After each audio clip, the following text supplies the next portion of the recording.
Good morning children, welcome to Praveen tutorial. आज class 9 की बारी है। वही मैथ्स एनसीईआरटी का जो एक्सरसाइज 2.4 एक्सरसाइज का क्वेश्चन चल रहा था, सीरीज चल रहा था, उसी का अगला क्वेश्चन मैं लेके आया हूँ, क्वेश्चन नंबर 14। बहुत अच्छा क्वेश्चन है, अब बहुत इंपॉर्टेंट है, एग्जामिनेशन में एक न एक रहेगा ही, इसलिए आप लोग थोड़ा सा गौर से देखें और ध्यान दें कि आखिर क्वेश्चन है क्या और करना कैसे है। तो क्वेश्चन नंबर 14 है एक्सरसाइज 2.4 का, जो विदाउट एक्चुअली कैलकुलेटिंग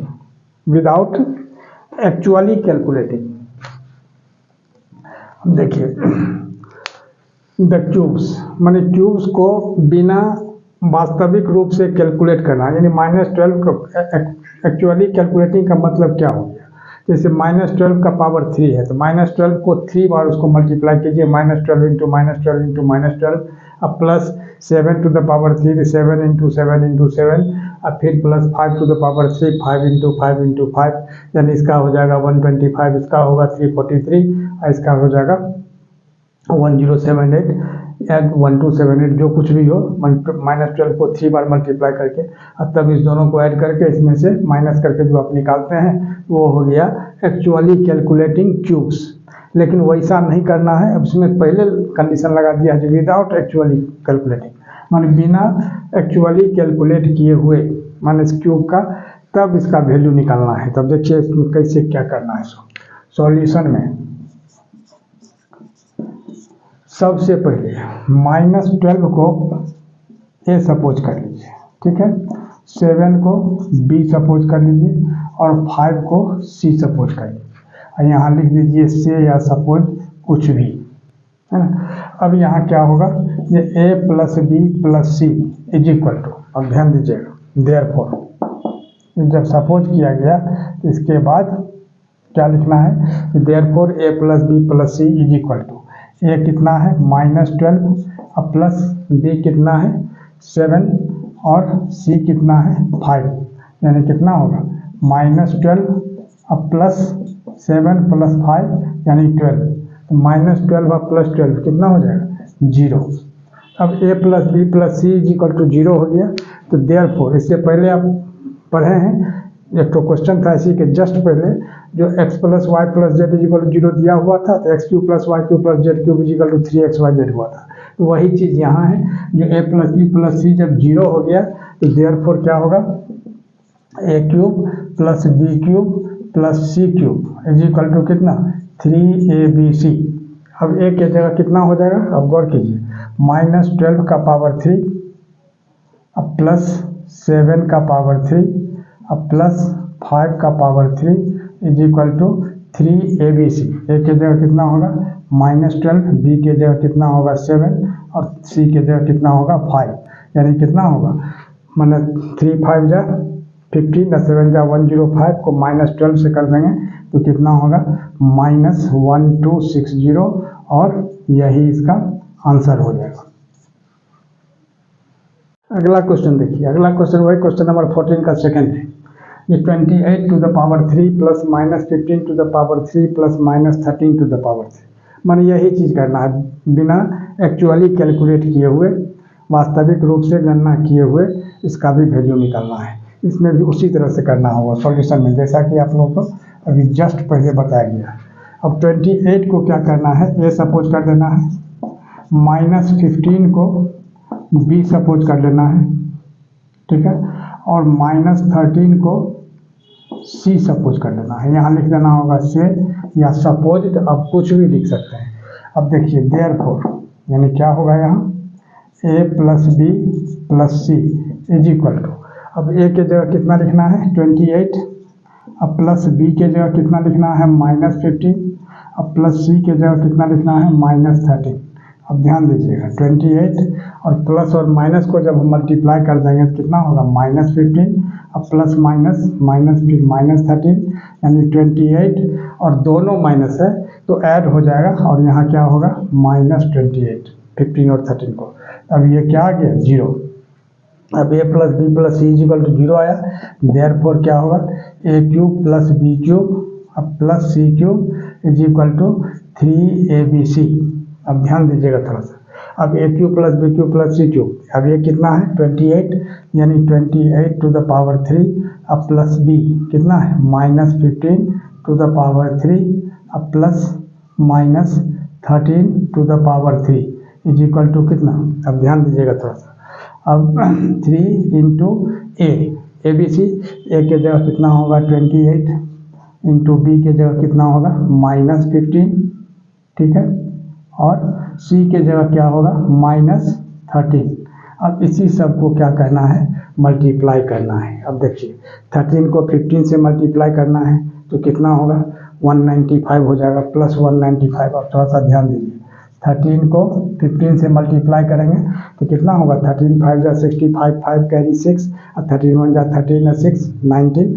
अब यहाँ क्या होगा माइनस माइनस प्लस हो जाएगा। अब 28 3 जा कितना है 84। अब इसी को मल्टीप्लाई करना है, 4 5 जा 20, अब 4 9 जा 36 है 2 38, अब 4 1 जा 4 और 3 7, अब 8 5 जा 40, 8 9 जा 72, अब 4 76, 8 1 जा 8 और 7 15।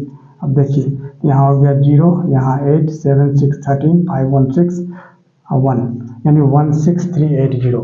यही क्या होगा 0 8 7 6 13 5 1 7 6 13 3 5 1 6, यानी 16380, और यही इसका आंसर हो जाएगा 16380, और यही इसका आंसर।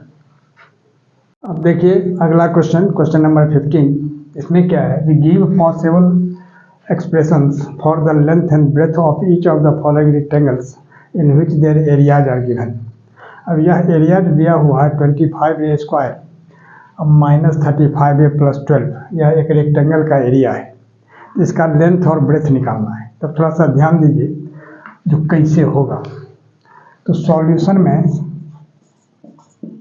सबसे पहले आपको लिखना है area is equal to 25a square -35a + 12, ठीक है। अब क्या होता है ये splitting the middle term factorization, ये मेथड जो है फैक्टराइज करने का आप लोग जानते होंगे। जैसे 25 को पहले 12 से मल्टीप्लाई करना है, अब मल्टीप्लाई करने के बाद उसको फैक्टराइज करना है, फैक्टराइज करके दो पार्ट में इस तरह से बांटना है जो ऐड करके 35 आवे, क्योंकि लास्ट में प्लस का साइन है तो ऐड करके लाना है, अगर माइनस का साइन होता तो सब्ट्रैक्ट करके लाना पड़ता। तो 25 को 12 से पहले मल्टीप्लाई कीजिए। यह काम जो है रफ में आपको करके देखना भी है खुद के लिए और दिखाना भी है एग्जामिनर को, ताकि यह लगे कि आप खुद किए हैं, ऐसा नहीं लगे कि कहीं से आप कॉपी कर लिए। अब कितना होगा 12 5 जा 60 और 12 2 जा 24 और 6 30, यानी 300।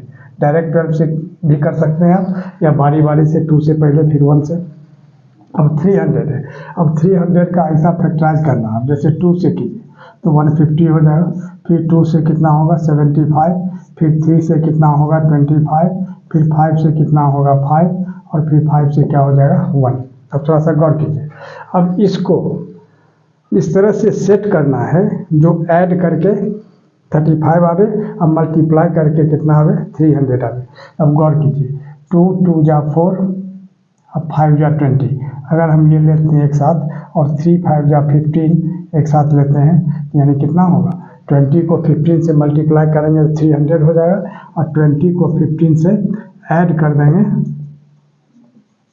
20 को 15 से मल्टीप्लाई करेंगे 300, और 20 में 15 अगर हम ऐड कर देते हैं तो कितना हो जाता है 35 हो जाता है। थोड़ा सा ध्यान दीजिए, रफ काम हो गया।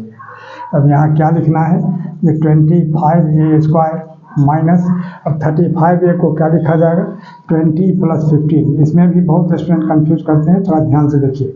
और यहाँ a अब +12, अब देखिए अब यहाँ हो गया 25a स्क्वायर, अब माइनस 20 को a से मल्टीप्लाई करेंगे क्या होगा 20a, अब माइनस और प्लस को मल्टीप्लाई करते हैं तो माइनस होता है, और फिर 15 को a से मल्टीप्लाई कर देंगे तो क्या होगा 15a, अब +12। अब ध्यान दीजिएगा, अब 25a स्क्वायर अब -20a में 5 कॉमन है, क्योंकि 5 5 जा 25 और 5 4 जा 20, और a भी कॉमन है क्योंकि यहाँ a स्क्वायर है और यहाँ a है। तो 5a अगर हम कॉमन लेते हैं तो यहाँ क्या हो जा रहा है 5a, अब -5 4 जा 20, और इसमें क्या है जो 3 दोनों में कॉमन है, क्योंकि 3 5 जा 15 और 3 4 या 12, तो 3 कॉमन लेते हैं, यहाँ 5a और क्या हो जाएगा -4, यानी 5a - 4 यहाँ भी है और यहाँ भी है, दोनों में है। इसका 5a - 4 जो है सो आ जाएगा कॉमन। अब इसमें क्या बच जाएगा 5a - 3। अब ध्यान दीजिएगा थोड़ा सा, 5a - 3, तो एरिया का फार्मूला क्या होता है, ये तो एरिया निकला। एरिया का फार्मूला क्या होता है, लेंथ इंटू ब्रेथ, यानी लेंथ कितना हो गया 5a - 4, है ना, यानी क्या लिखना होगा, therefore length is equal to 5a - 4। अब यहाँ देखिए मीटर सेंटीमीटर अगर दिया हुआ रहता है, जैसे एरिया यहाँ दिया हुआ है, which area are given, which their areas in metre square या इन सेंटीमीटर स्क्वायर रहता तो मीटर सेंटीमीटर लिखते, और यहाँ मीटर सेंटीमीटर कुछ नहीं दिया हुआ है, तो आप चाहें तो यूनिट्स लिख सकते हैं और नहीं चाहे तो नहीं भी लिख सकते हैं, यानी b इज इक्वल टू कितना 5a - 3, और एक लेंथ का आंसर ये होगा, ब्रेथ ये हो जाएगा, और यही इसका आंसर हो जाएगा। और इसी तरह का इंपॉर्टेंट क्वेश्चन का सीरीज लगातार हमारे बीच चलता रहे, इसके लिए आप लोग लाइक शेयर और सब्सक्राइब जरूर करें। धन्यवाद।